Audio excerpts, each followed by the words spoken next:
Bien, Eduardo Fernández es presidente nacional de APYME, uno de los sectores más involucrados en la producción en la Argentina, generador de empleo por antonomasia y es naturalmente una opinión calificada para observar qué es lo que está pasando en la economía nacional y el impacto que eventualmente pueden tener el proceso inflacionario en materia de costos si de alguna manera la realización del consumo implica o no la posibilidad de pérdida de puestos de empleo o hay alguna expectativa por parte del gobierno nacional en recuperar la calidad y el vértigo que tuvo el consumo en su momento, que habilitó precisamente el sostenimiento no solo de la pequeña y mediana empresa, sino de la economía nacional en su conjunto. Eduardo, gracias por venir. Buenas noches. ¿Cómo estás viendo esto? Bueno, como todos preocupados, yo digo, por un proceso que tiene parte de lo que quizás decía Blanco, pero también tiene parte de lo que sectores económicos interesados a veces en esta situación y que quieren forzar determinadas salidas, procuran y a veces logran estados de ánimo y estados de incertidumbre que influyen en las acciones de los empresarios, las acciones de los consumidores, y no es ningún secreto que hoy una parte sustancial de cualquier economía mundial, algunos le llaman confianza, pero son los comportamientos que esto causa. Evidentemente, cuando se machaca todos los días con un dólar ilegal, restringido a un mercado muy pequeño, porque no es un pero pequeño además de tampoco.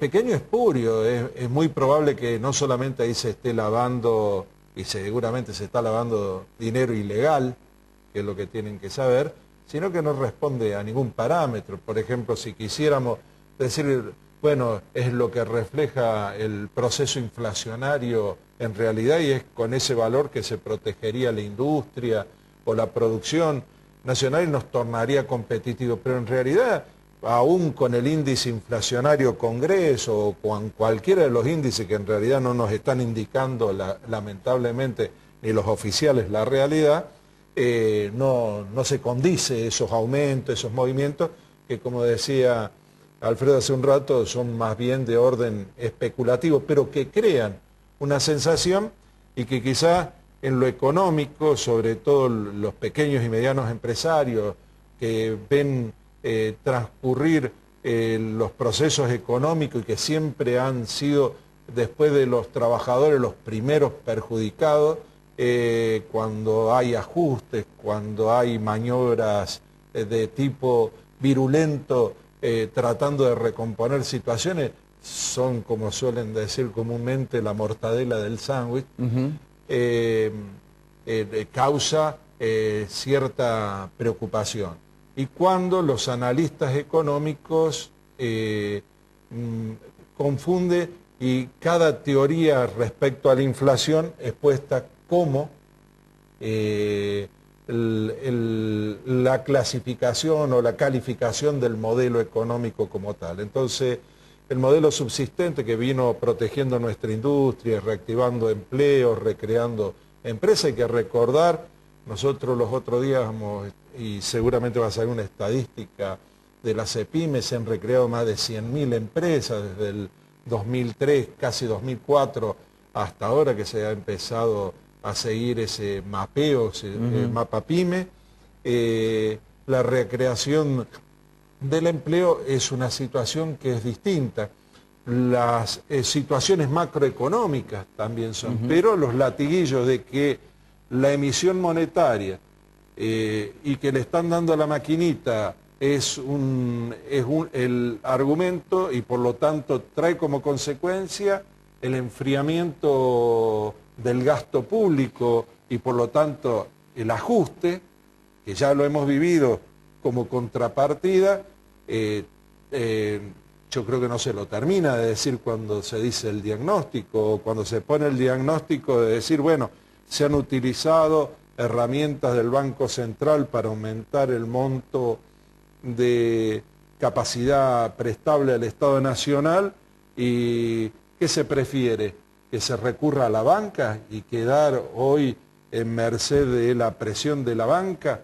Es decir, y cuando se habla del dólar, y los mismos que dicen que el dólar no está, impide exportar, que nos impide relacionarnos con el mundo, proponen una devaluación, son los mismos que se quejan de la inflación. Que nos digan en el proceso local o internacional cuándo una devaluación, una macro devaluación no produjo inflación.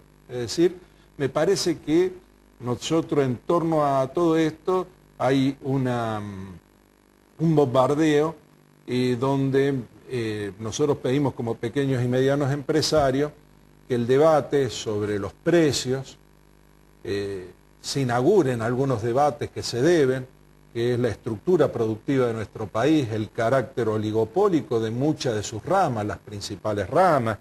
Hoy está sobre el tapete que la producción láctea depende el 78% de dos empresas, o la producción de aceite en dos empresas, Molinos Río de Plata y Aceitera General Dehesa, o la producción de chapa en Siderar y de aluminio en Aluar.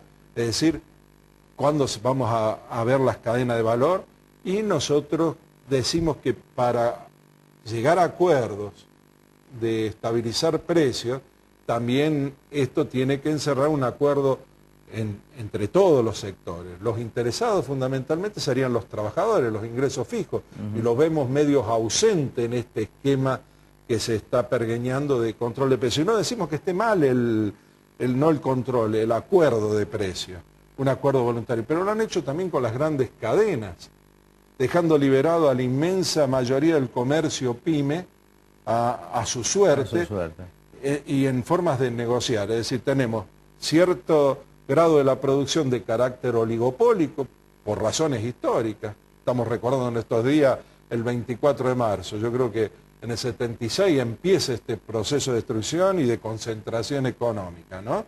Y por el otro lado también el monopolio, es decir, el poder de compra en que detentan las grandes superficies comerciales, que los pone como ejes del juego. Entonces, para que haya políticas más duraderas en el control de precios, para que haya control sobre las cadenas de valor, tiene que haber mesas justamente de negociación en donde los índices de rentabilidad tienen que ponerse de acuerdo a los niveles internacionales, porque se quiere toda seguridad jurídica para niveles internacionales, pero los índices de rentabilidad superan ampliamente, por lo menos los de las 500 grandes empresas, a ese precio. Y lo otro, de romper el fantasma. Quizá uno de los pesos más grandes que tenemos las pequeñas y medianas empresas es el costo salarial.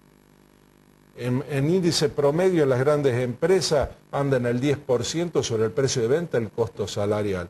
En grandes empresas con alta tecnología, el 7% el precio de venta, pero nosotros va entre el 15 al 50%, el promedio es el 32,5%.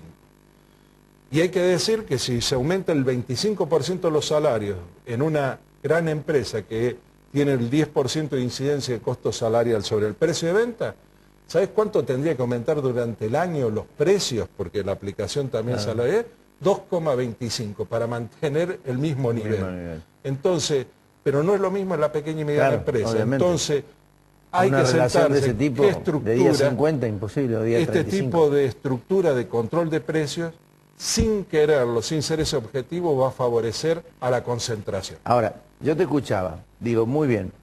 De emisión monetaria puede ser trasladada al gasto público. Alfredo decía, no se puede enfriar la economía porque caemos en modelos que han fracasado, ¿no es cierto? Ahora bien. Y están fracasando. Y están fracasando. Ahora bien, Alfredo hablaba de algo también que se nota, y que es la especie de agotamiento de lo que es el modelo. Es decir, este modelo exige de rectificaciones, de transformaciones, para poder seguir continuando con la misma expectativa que tenía anteriormente. Vos me hablás de los oligopolios de concentración. Total, yo estoy totalmente de acuerdo. Hemos coincidido es una parte, no la única. Hemos coincidido en esto. 78% de los lácteos lo controlan dos empresas, las aceiteras lo mismo, y con eso mucho más. Ahora, la pregunta es la siguiente. Yo he estado de acuerdo con vos y lo hemos discutido en la intervención del Estado. Ahora, el Estado, ¿cuál es el rol para que esos oligopolios sigan funcionando sin una contraprestación o por lo menos sin salirle a combatir precisamente que esa concentración económica no opere sobre los precios y que eventualmente se convierta en un agente disparador del proceso inflacionario. Yo creo que la intervención del Estado tiene que ser a través de diversas herramientas. La fiscal... ¿Existen esas herramientas? No, creemos que la impositiva es una de las herramientas que no se están usando. La reforma no se hizo. Un impuesto que recaiga sobre las superutilidades, por ejemplo, sería razonable en sectores que han demostrado una voluntad incluso de no reinvertir cuando han tenido durante un lustro prácticamente utilidades por arriba del promedio internacional, es decir, con empresas testigos. Por lo tanto, lo que decimos nosotros es que el esquema a solucionar tiene muchas facetas, es complejo, es decir, poner solamente el ojo, es decir, yo digo, existe el oligopolio, existe la concentración estamos comercial, totalmente de acuerdo. Eso está, pero no son los únicos culpables, porque si no pondríamos eso y se solucionaría eso con poniéndose en la puerta a las grandes fábricas. No lo solucionaríamos, yo por lo menos creo. Yo creo que hay situaciones internacionales, Argentina tiene una inflación inducida también a través de los precios de los commodities, que a pesar de existir las retenciones no alcanzan en toda su medida a que no se reflejen en el país, en los precios de los alimentos. También hay herramientas no utilizadas. Por ejemplo, se está discutiendo lo de la tarjeta de crédito. Y yo digo, está bien, puso al desnudo que el sistema financiero está cobrando el 3 contra otros elefantes que son estos hiper y super. Sí, pero no soluciona el problema del costo. No, pero dejaría... Y además, por supuesto que hay que hacerlo, pero se podría haber hecho en la reforma de la Carta Orgánica del Banco Central. El Banco Central tiene la potestad de hacerlo. Yo creo que se pone en debate. Y está bien que se ponga en debate. Pero es la regla de juego del mercado, me parece fantástico que aparezca una tarjeta al 1% y que los otros cobren 3%. Vos lo tenés que obligar a cobrar el 1%. No lo creo muy factible, mirá, te lo digo yo, que soy partícipe del Estado. Yo creo que el Estado tiene que ser mucho más inteligente en buscar manejar las cuestiones del costo financiero, el gran problema de las tarjetas, el costo de financiamiento, un mínimo del 30%. Bancos que han ganado el 52% sin va a sincerar la política naturaleza de precio. En realidad, para lo que usan, hablando con directivos de las tarjetas de crédito, ese 3% es para financiar las ofertas que dan y que vos encontrás algunos fines de semana. Es compleja la situación.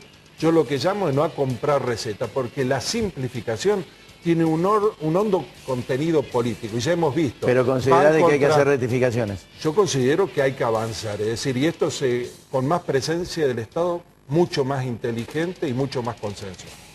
Eduardo, gracias como siempre por venir y por dar tu tiempo para charlar un rato sobre estos temas. Por favor, agradecido. Cuando regresemos, el doctor Ernesto Rez.